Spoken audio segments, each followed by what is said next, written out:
The signal came on a Tuesday morning in March. Dr. Sarah Chen was the first to see it, her coffee growing cold beside her keyboard as she stared at the data streaming across her monitor. The radio telescope array in Chile had picked up something that was not natural. It was not a pulsar. It was not background noise. It was a message, repeating every 4 hours and 17 minutes, coming from a star system 42 light-years away. Sarah called her supervisor. Her supervisor called the director.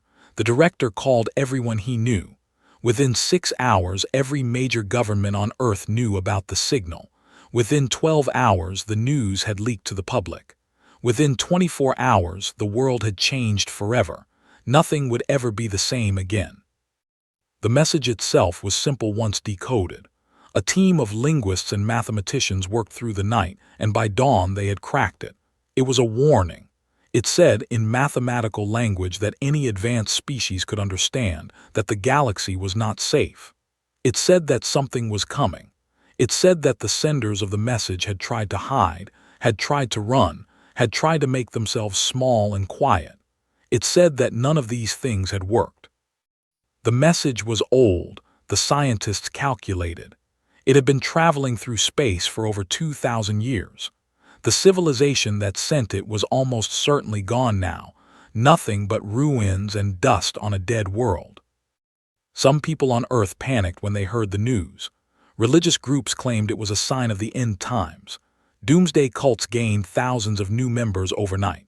Stock markets crashed and recovered and crashed again. Politicians gave speeches that said nothing useful, full of empty promises and meaningless words. Riots broke out in some cities. Shelters sold out of supplies. For 3 weeks, the world seemed to spin faster than normal, everyone talking and shouting and crying and praying. Then something unexpected happened. Instead of falling apart completely, humanity got angry. Admiral James Morrison was 62 years old when the signal was confirmed.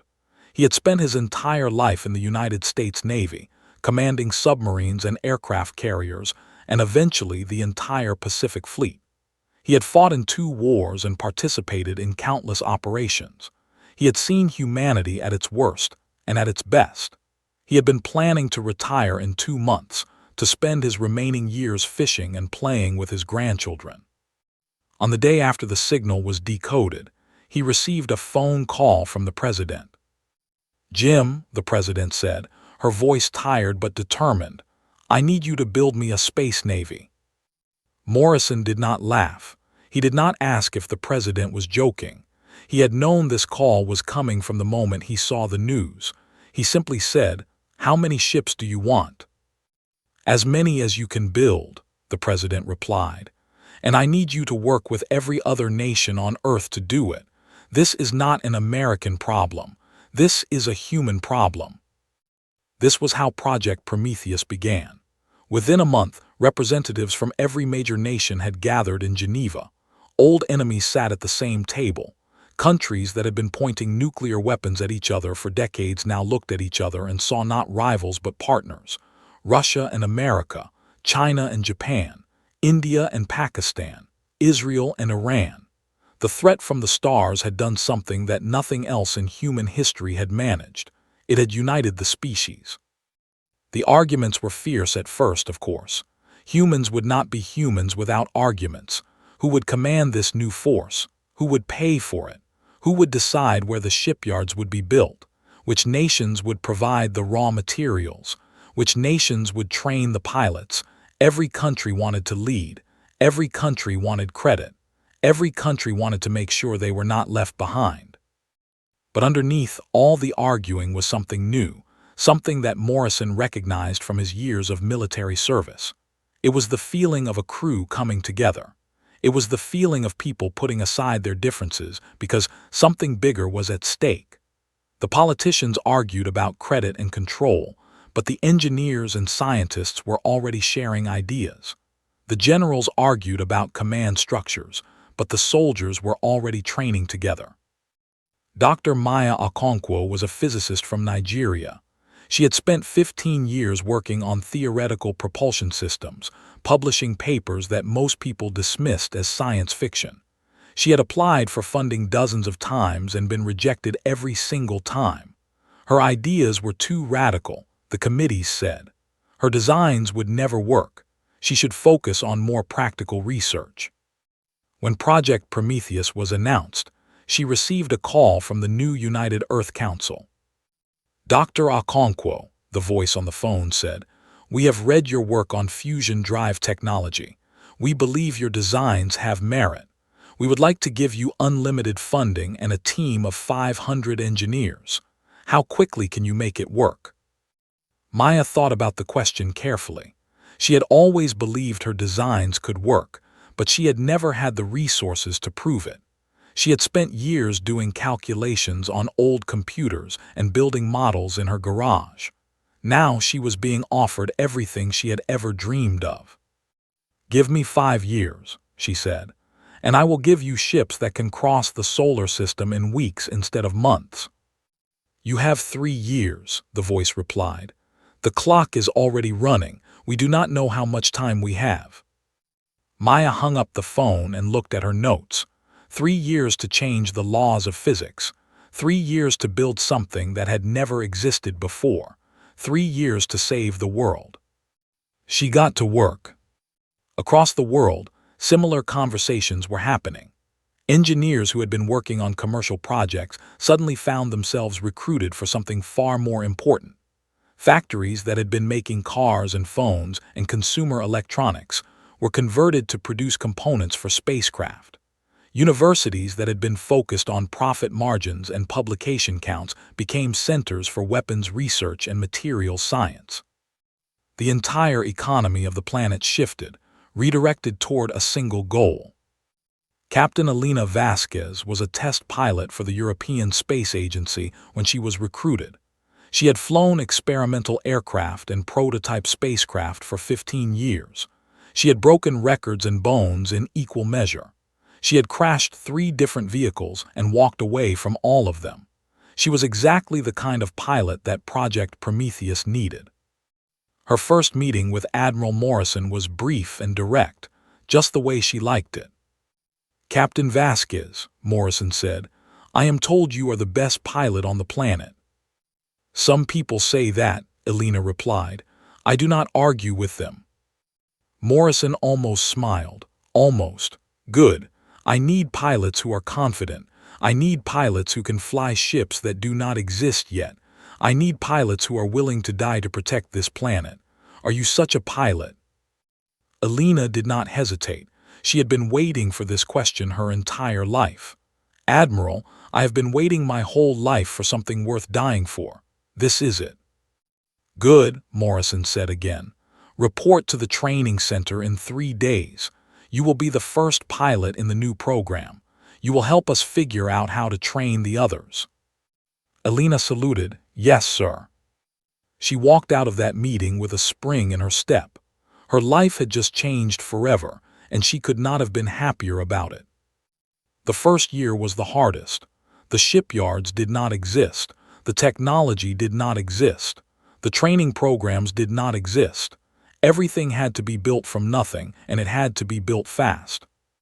Dr. Okonkwo worked 18-hour days, driving her team to the edge of exhaustion. They built prototype after prototype, each one failing in a different way. The first fusion reactor melted down. The second one exploded. The third one worked for exactly 7 minutes before shutting down. But with each failure, they learned. With each failure, they got closer to success. Captain Vasquez trained constantly, flying simulators that were updated every week as the engineers learned more about what the ships would be capable of. She developed new techniques and maneuvers, pushing the limits of what was possible. She crashed more times in simulation than she could count, but she also flew more perfectly than anyone had flown before. Admiral Morrison coordinated everything, keeping the different nations working together, managing the endless political problems, making sure the resources kept flowing. He slept 4 hours a night and worked the rest of the time. His hair turned gray. His face grew lined. But he never stopped, never slowed down, never gave up. Because humans were good at building. They had been building things since they first sharpened stones and tied sticks together. They had built pyramids and cathedrals and skyscrapers. They had built bridges across rivers and tunnels under mountains and roads that stretched across continents. They had built machines that could fly and machines that could think and machines that could destroy cities. Now they would build ships to cross the void between stars, and they would build them faster than anyone thought possible. The first shipyard was constructed in orbit, piece by piece, shuttle by shuttle. Workers in spacesuits labored around the clock, welding plates together and running cables and installing equipment. The work was dangerous. 17 people died in the first 6 months, killed by accidents and equipment failures and the unforgiving nature of space. But for every person who died, 100 more volunteered to take their place. The shipyard was named Hope because the people who built it needed something to believe in. Other shipyards followed: Unity in orbit around the moon, Defiance in the asteroid belt, Courage at the Lagrange point between Earth and the Sun. Each one was larger than the last. Each one produced more ships. The ships themselves were designed by committees of engineers from a dozen different countries. Arguments were constant and fierce. Japanese engineers wanted elegant efficiency. American engineers wanted overwhelming firepower. Russian engineers wanted redundancy and reliability. German engineers wanted precision. Chinese engineers wanted scale. French engineers wanted beauty. Indian engineers wanted versatility. In the end, the ships were a mixture of all these philosophies, combining the best ideas from every nation on Earth. They were not beautiful. They were not elegant, but they were effective. The first completed ship was called the Armstrong, named after the first human to walk on another world. It was a collection of angles and bulges and weapons platforms that looked like it had been designed by someone who had never heard of aesthetics. It was ugly and angular and somehow perfect. When Captain Vasquez took it out for its first test flight, she fell in love with it immediately. "Admiral," she reported over the communication system, her voice crackling with excitement, "this ship handles like a dream. An ugly, heavily armed dream, but a dream nonetheless." Morrison watched the Armstrong's flight data from the control center in Geneva. Around him, engineers and scientists and military officers from every nation on Earth held their breath. The ship accelerated, turned, stopped, accelerated again. It performed maneuvers that would have torn apart any previous spacecraft. It did everything it was supposed to do and more. When the ship completed its first full-speed run without exploding or breaking apart, the room erupted in cheers. People hugged each other. Some cried. It was a small victory, the first of many that would follow. But it was proof that they could do this. It was proof that humanity could build ships to fight whatever was coming. Dr. Chen, who had first detected the alien signal, was now leading a team dedicated to studying it in more detail. They had extracted more information from the transmission than anyone had thought possible. They had learned that the species who sent it called themselves the Quiet Ones. They had learned that these beings had existed for millions of years before encountering the threat. They had built a civilization that spanned dozens of star systems. They had thought themselves safe. They had been wrong. The Quiet Ones had faced something they called the Devourers, a force that swept through the galaxy, consuming entire civilizations. The Devourers were not interested in negotiation.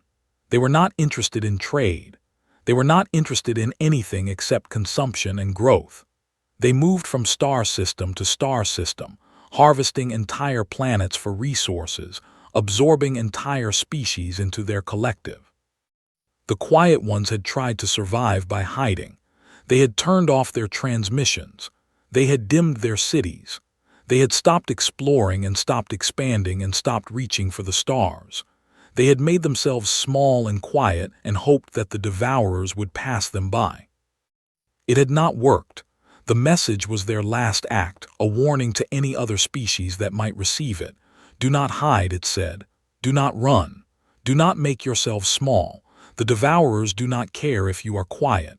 They only care that you exist." When Dr. Chen presented these findings to the United Earth Council, the room was silent for a long moment. The representatives from every nation stared at the data on the screens, trying to understand what it meant. The enemy they faced was not just powerful, it was inevitable. It did not matter what they did. The devourers would come. Then a delegate from Brazil spoke up. "So hiding does not work," he said slowly. "Then what does?" Admiral Morrison was the one who answered.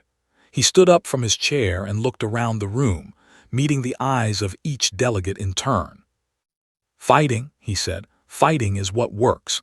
The quiet ones made themselves small because they were afraid. We are afraid too, but instead of making ourselves small, we are going to make ourselves big. We are going to build ships and weapons and stations. We are going to fill this corner of the galaxy with our presence. And when the devourers come, we are going to show them that humanity does not hide. Humanity fights." The council voted unanimously to accelerate construction. Where they had planned to build 50 ships, they would now build 500. Where they had planned to take 10 years, they would now take 5. Every resource on Earth would be devoted to the effort. Every person who could contribute would contribute. Humanity was not going to go quietly into the night. The second year brought new challenges. Resources were running short. The factories were working at maximum capacity, but it was not enough. Every piece of metal, every drop of fuel, every skilled worker was precious and in demand. Mining operations were expanded in the asteroid belt, bringing in raw materials that Earth could not provide. Huge ships, designed for nothing but hauling ore, made constant trips between the asteroids and the shipyards. New techniques were developed for processing these materials in zero gravity, techniques that were more efficient than anything possible on Earth. Problems that had seemed impossible were solved by teams of engineers who refused to accept failure. When the first fusion reactors proved too unreliable, a young engineer from Korea developed a new containment system. When the weapon systems were not powerful enough, a team from Brazil invented a new type of kinetic accelerator. When the armor was too heavy, scientists from India created a new alloy that was stronger and lighter than anything before. Dr. Okonkwo delivered on her promise ahead of schedule. Her fusion drive technology worked even better than she had predicted. The ships could now cross the solar system in days, not weeks. More importantly, they could carry heavier weapons and thicker armor without sacrificing speed. The physics that she had been told would never work had been made to work through sheer determination and brilliance. The weapons themselves were another matter entirely. Humans had spent thousands of years perfecting the art of killing each other.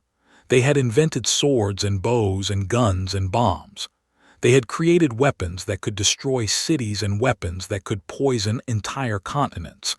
Now all that terrible knowledge was being put to use against a threat from the stars.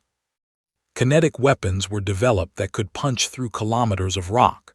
The projectiles were simple metal rods, accelerated to tremendous speeds by magnetic rails. When they hit their targets, they released more energy than a nuclear bomb. Energy weapons were created that could melt steel from thousands of kilometers away. Focused beams of light that could cut through anything.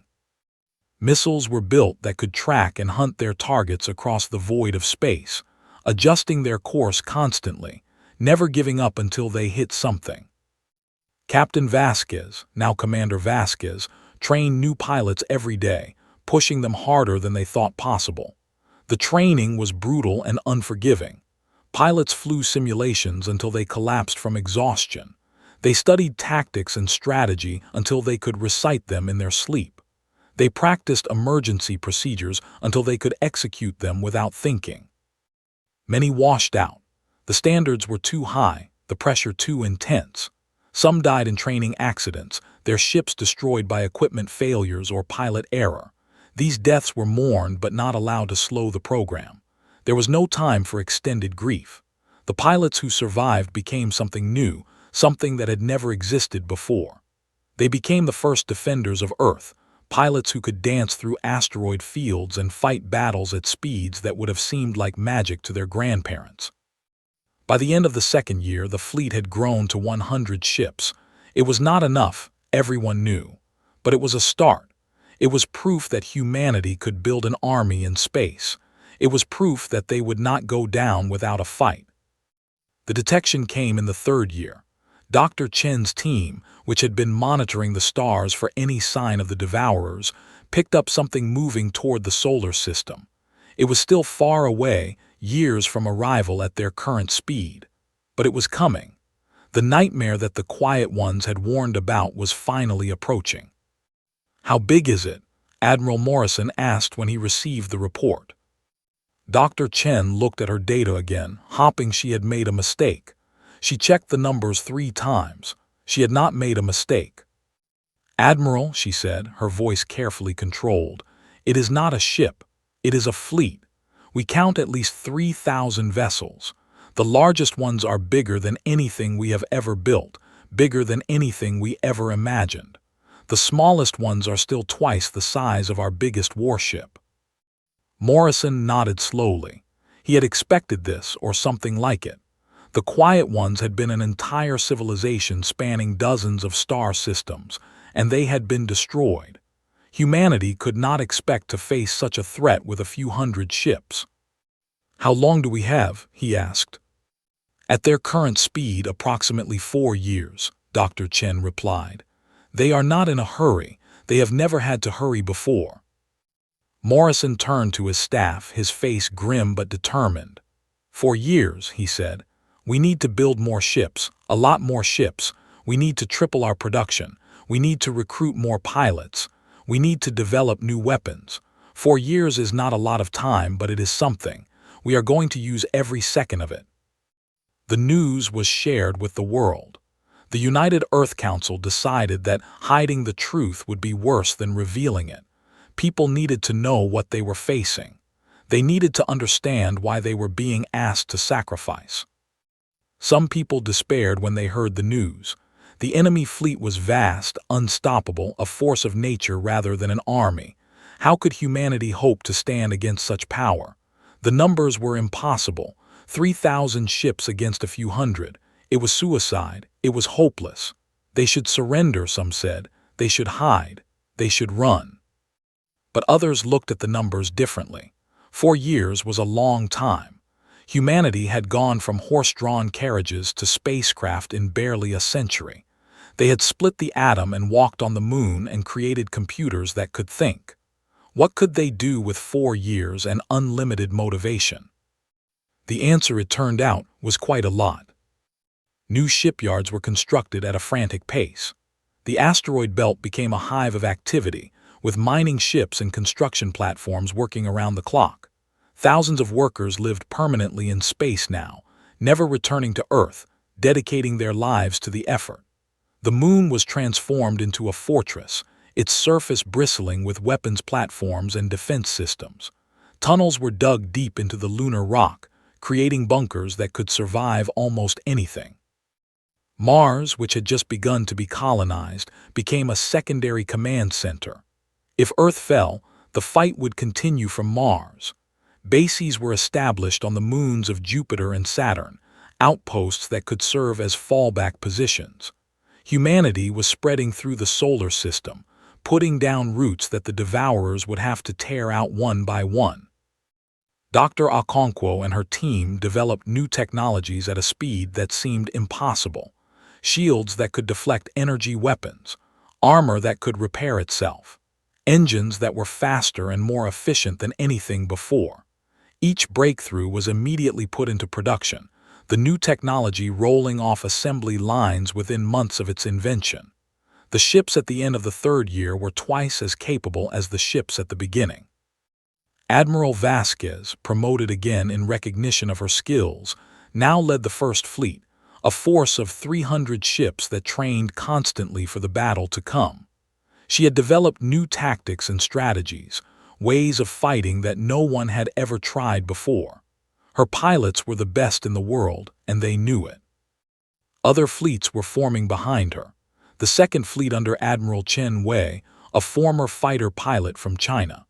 The Third Fleet under Admiral Mohammed Hassan, who had commanded submarines before coming to space. The Fourth Fleet under Admiral Klaus Schmidt, a veteran of the European Space Force.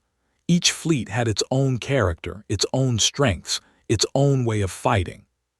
Humanity was building an army, and this time that army was going to fight. But they were also doing something else, something that the Quiet Ones had never done. They were reaching out. Dr. Chen's team had continued to study the stars, looking for signs of other civilizations that might have survived. They found fragments of transmissions, echoes of species that had lived and died long ago.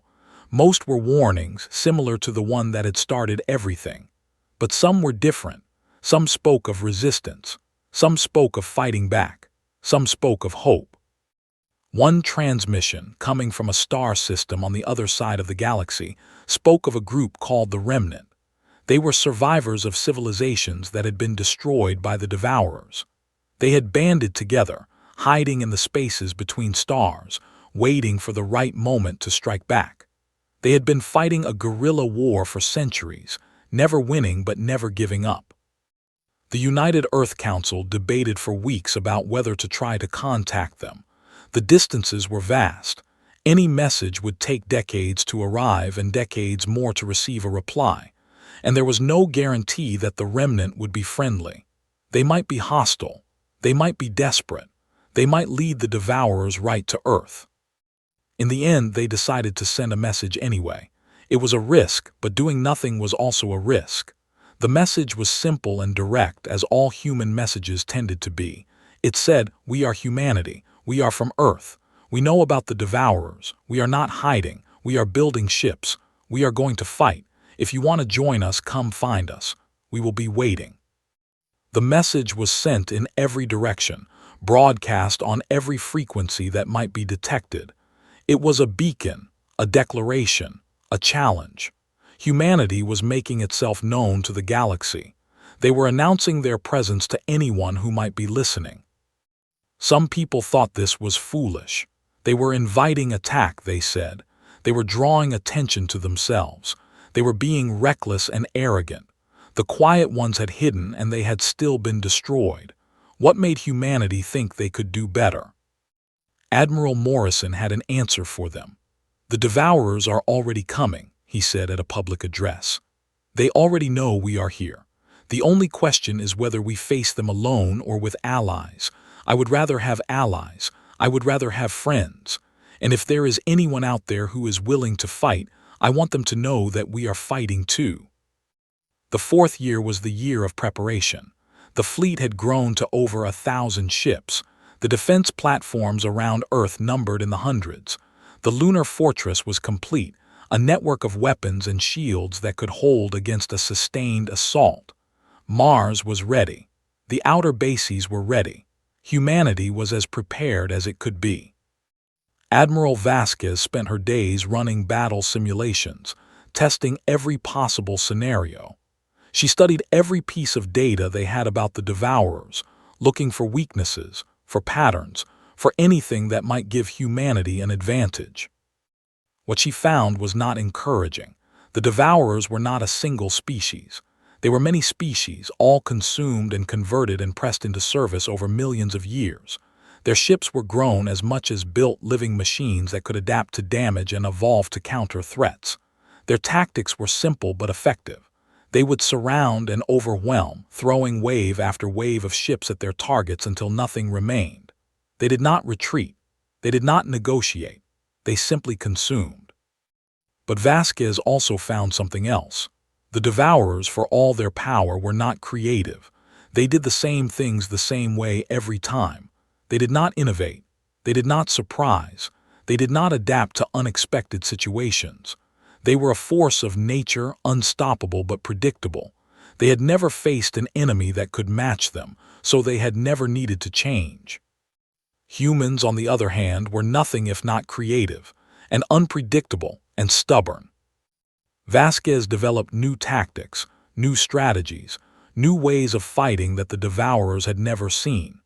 She trained her pilots to think for themselves, to adapt to changing situations, to do the unexpected.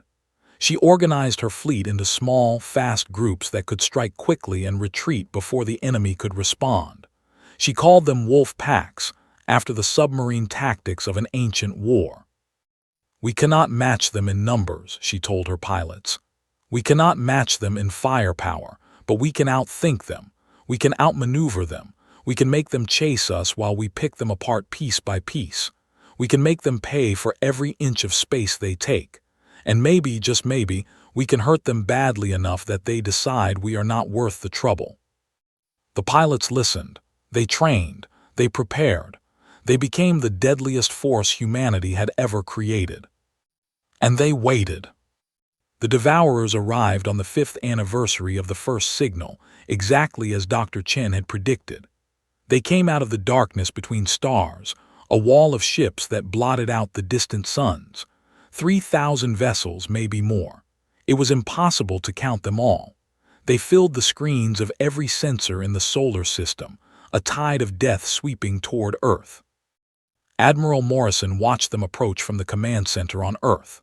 Around him, the greatest minds humanity had ever produced were analyzing data, coordinating fleets, preparing for the battle of their lives. The room was quiet except for the hum of computers and the soft voices of people reporting status updates. Everyone knew what was at stake. Everyone knew that this might be the last day of human civilization. "All ships report ready," Admiral Vasquez reported from the bridge of her flagship, the Defiance. Her voice was calm and steady, betraying none of the fear that she must have felt. "First through 4th fleets are in position. Defense platforms are armed. The lunar fortress is ready to fire. We are as prepared as we will ever be." Morrison took a deep breath. 5 years of work, 5 years of sacrifice, 5 years of fear and hope and determination. It all came down to this. One battle, one chance. Everything humanity had built would be tested in the next few hours. "Begin the operation," he said. The first wave of human ships moved forward, not to attack but to distract. Small, fast vessels darted toward the Devourer fleet, firing their weapons and then retreating before the enemy could respond. The Devourers followed, just as Vasquez had predicted. They were drawn out of their formation, their unity breaking apart as different groups chased the fleeing human ships. The human pilots were magnificent. They flew like nothing the galaxy had ever seen, dancing through space, dodging fire, leading the enemy exactly where they wanted them to go. Some were destroyed, their ships torn apart by Devourer weapons, but most survived, their superior speed and maneuverability keeping them alive. Then the second wave struck, coming in from an angle the Devourers had not expected. The human ships tore through the enemy formation, their weapons blazing. Devourer vessels exploded and burned, their living hulls screaming in frequencies that human ears could not hear. The kinetic weapons punched through armor like it was paper. The energy beams cut ships in half. The missiles hunted and killed with merciless efficiency. The Devourers adapted, but slowly. By the time they reformed their lines, the human ships were gone, retreating to prepared positions, ready to strike again. The wolf pack tactics worked exactly as Vasquez had designed them. Strike, retreat, regroup, strike again. Never give the enemy a chance to use their superior numbers. Never let them surround you. Keep moving, keep fighting, keep killing. This was not the overwhelming assault the Devourers were used to. This was something new. This was humanity fighting in a way that no one had ever fought before. The battle raged for days. Human ships were destroyed, their crews dying in fire and vacuum. Brave men and women gave their lives to protect their home world. The first fleet lost half its ships on the second day. The third fleet was nearly wiped out protecting the lunar fortress. But for every human ship lost, a dozen Devourer vessels were destroyed. The enemy fleet, which had seemed unstoppable, was being worn down. On the third day of the battle, something unexpected happened. A new signal was detected coming from beyond the solar system. It was not Devourer. It was not human. It was something else entirely. It was the Remnant. They had received humanity's message. They had watched from a distance as this young species made its stand. They had seen the battle unfold, had watched humans fight and die and refused to surrender. and they had decided to help. 100 ships emerged from the darkness, strange and ancient, bearing weapons that humanity had never seen. They were the survivors of a dozen different civilizations, species that had been destroyed by the Devourers but had refused to die completely. They had been hiding for centuries, building their strength, waiting for the right moment. This was the right moment. They struck the Devourer fleet from behind, cutting through the enemy formation like a knife. Their weapons were devastating, designed specifically to destroy Devourer ships. They had learned the enemy's weaknesses through centuries of guerrilla warfare, and now they exploited those weaknesses with brutal efficiency. The tide of battle turned. The Devourers, faced with an enemy that would not hide and allies that would not abandon them, did something they had never done before in their long history of conquest. They retreated. Not all of them, not even most of them, but enough to prove that they could be beaten, enough to prove that the galaxy was not theirs to consume, enough to give humanity hope. Admiral Vasquez watched the surviving Devourer ships flee into the darkness. Her fleet was battered and broken, less than half of what it had been. Thousands of her people were dead, but they had won. Against all odds, against all reason, they had won. "Admiral Morrison," she reported, her voice tired but triumphant, "the enemy is retreating. We have won the battle." Morrison closed his eyes. Around him, the control center erupted in cheers. People hugged each other and cried and laughed. They had done the impossible. They had faced the darkness and survived. But Morrison knew the truth. This was not the end. The Devourers would return. They would come back with more ships, with new tactics, with the determination to wipe humanity from existence. This was just the beginning of a long war. But humanity would be ready. They would build more ships. They would find more allies. They would keep fighting until the Devourers gave up or were destroyed completely. Because that was what humans did. They did not hide. They did not run. They did not make themselves small. They built more ships, not fewer. In the weeks that followed the battle, the remnant ships established contact with Earth. Their leaders came aboard the Defiance for the first meeting between their species and humanity. They were strange beings, unlike anything humans had imagined. Some were small and delicate. Some were massive and powerful. Some were not even physical in the way humans understood. They were the survivors of 100 different species, each one destroyed by the Devourers, each one brought back from the edge of extinction by the others. They had been fighting a guerrilla war against the Devourers for centuries, striking and retreating, surviving but never winning.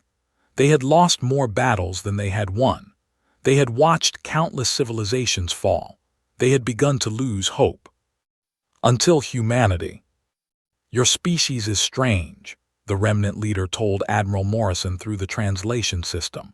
The leader was a being of light and crystal, beautiful and alien. "When we received your message, we thought you were foolish. No species had ever announced its presence so boldly. No species had ever built so quickly. No species had ever chosen to fight when hiding was an option." "Hiding did not work for the quiet ones," Morrison replied. "We decided to try something different." The remnant leader made a sound that the translation system interpreted as laughter. "Yes, something different. Your species is very good at different. We have been watching you for years now. You do not do things the way other species do. You argue with each other constantly, but you still work together. You are afraid, but you do not let fear control you. You know you might lose, but you fight anyway. This is unusual. This is remarkable." "That is who we are," Morrison said. "We are not the smartest species in the galaxy. We are not the oldest. We are not the strongest, but we are stubborn. We do not give up. We do not surrender. We keep building, keep fighting, keep reaching for the stars." The remnant leader was silent for a long moment, their crystal form flickering with inner light. Then they spoke again. "We have been surviving for a long time," they said, "but surviving is not living. We have hidden in the darkness for so long that we forgot what light looks like. Your species has reminded us of something we had forgotten. It is not enough to survive. We must also hope. We must also fight. We must also build." "Then join us," Morrison said. "Not just as allies in this one battle, but as partners for the future. Help us build a galaxy where species like ours can live without fear. Help us make the devourers afraid of us for once." The remnant agreed. And so the alliance was born, not just between humanity and the remnant, but between all the species who refused to hide, who refused to die quietly, who refused to let the darkness consume them. Dr. Chen continued her work, searching for more survivors, more allies, more hope. She found them scattered across the galaxy, hiding in the shadows. One by one, she brought them into the light. One by one, they joined the alliance. Species that had been alone for millennia found a new family. Species that had lost everything found a new purpose. Dr. Okonkwo kept innovating, developing new technologies that made the alliance stronger and faster and more dangerous. Her fusion drives were improved and shared with the other species. Her shields and weapons were adapted and enhanced. The knowledge flowed in both directions, humans learning from the ancients and the ancients learning from humans.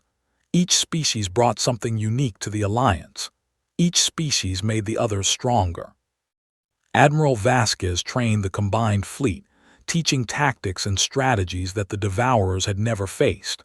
Pilots from 100 different species learned to fly together, to fight together, to trust each other with their lives.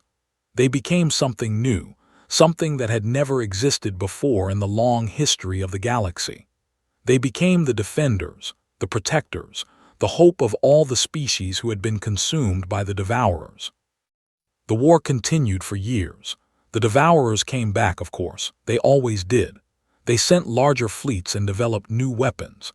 They adapted to the Alliance's tactics and tried new strategies. But each time they attacked, they found the Alliance stronger. Each time they fought, they lost more ships than they destroyed. Each time they retreated, they left more of the galaxy free. The tide was turning. After a decade of warfare, something remarkable happened. The devourers sent a message. It was the first time they had ever communicated with their prey. In millions of years of conquest, they had never spoken to the species they consumed. They had simply taken what they wanted, but now they wanted to talk. Admiral Morrison, now old and gray but still sharp as ever, agreed to meet with them. The meeting took place on a neutral station, far from any inhabited world. Morrison went without weapons, accompanied only by translators and observers from the Alliance. The Devourer representative was nothing like what Morrison had expected. It was small and fragile-looking, more like a plant than an animal. It did not look like a monster. It looked lost. "You are different," the Devourer said through the translator. "We have consumed thousands of species. None of them fought like you fight. None of them built like you build. None of them united like you unite." "We are humanity," Morrison replied. "This is what we do." "We do not understand you," the Devourer admitted. "We consume because it is our nature. We grow because we must grow. We did not think there was any other way to exist." "There is always another way," Morrison said. "That is something else we believe. No matter how bad things are, there is always another path. You just have to be willing to look for it." The meeting did not end the war immediately. The Devourers were what they were, and they could not simply stop consuming overnight. But it was a beginning, a crack in the certainty that had driven them for millions of years, a seed of doubt that might someday grow into something more, a possibility that had not existed before.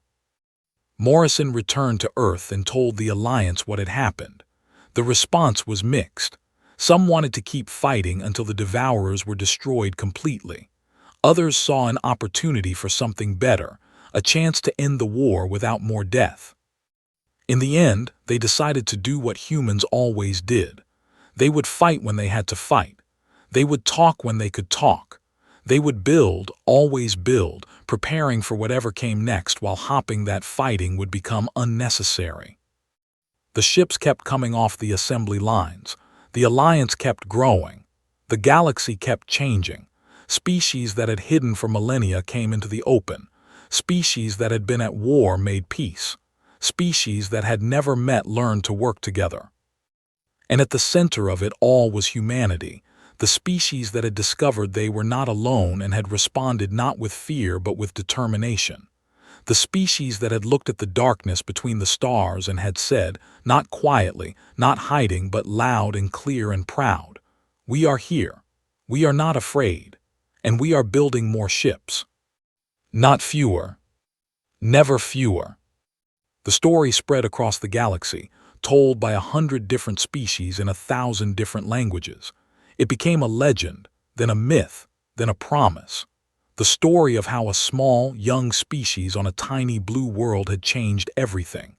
How they had received a message from the stars that said hide and run and be quiet. How they had listened to that message carefully, and how they had decided to do the exact opposite. Whenever a new species was discovered, hiding in the shadows, waiting for the devourers to pass, they were told this story. They were told that there was another way. They were told that they did not have to be afraid. They were told that they could build.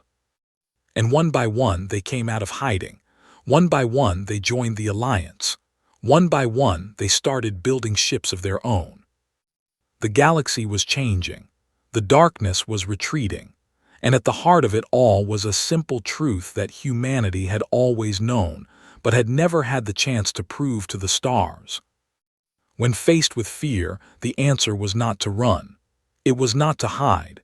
It was not to make yourself small and quiet and hope that the danger would pass. The answer was to stand tall, to reach out, to build. More ships, not fewer. Always more.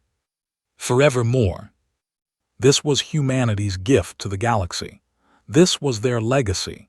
This was their promise to every species that had ever been afraid.